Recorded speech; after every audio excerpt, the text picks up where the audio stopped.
មានណាចាប់អារម្មណ៍ចង់ទៅគ្នាមួយអីវិញអត់ទេក៏ភ្លេចគេលឿនមែនមកពីគេធ្វើឲ្យយើងឆ្អែតទៅយើងអត់មានចិត្តសេះសល់សូម្បីតែនឹកនេះសូម្បីតែឈ្មោះសូម្បីតែដានជើងសូម្បីតែកន្លែងចាស់ធ្លាប់ទៅមួយគ្នាក៏ទៅដែរ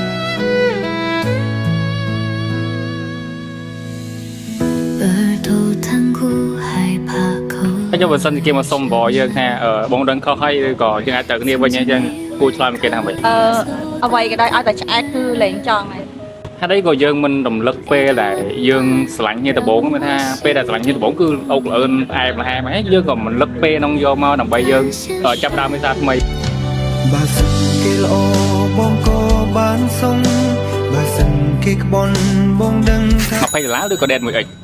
យក$20ទុកដេតមួយសង្សារថ្មីហេតុអីបានដេតមួយអិចចឹងអិច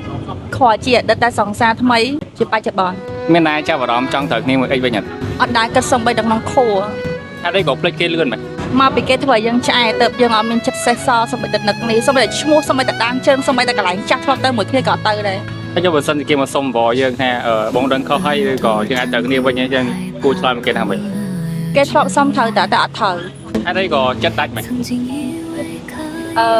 អ្វីក៏ដោយឲ្យតែឆ្អែតគឺលែងចង់ហើយហេតុអីក៏យើងមិនរំលឹកពេលដែលយើងស្រឡាញ់គ្នាដំបូងមិនថាពេលដែលស្រឡាញ់គ្នាដំបូងគឺអូកល្អឿនផ្អែមល្ហែមហើយយើងក៏មិនលឹកពេលនោះយកមកដើម្បីយើងចាប់ដើមមេសាថ្មីពីដំបូងក៏មិនសូវស្រឡាញ់គ្នាណាដែរគ្រាន់ថាវាច្រើនឆ្នាំពេកអញ្ចឹងទៅដល់ពេលហើយវាអាចទង្វើឆ្អែតនឹងវាច្រើនជាងការស្រឡាញ់ហើយឥឡូវ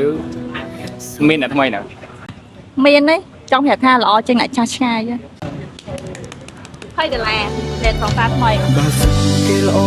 បងក៏បានសុំបើសិនគេក្បន់បងដឹងថាអូនមិនវិលវិញឡើយព្រោះអូនចែកហើយនឹងបងច្រើនដងដែលអូនបានផ្ដល់ឱកាសគិតថាបងផ្លិន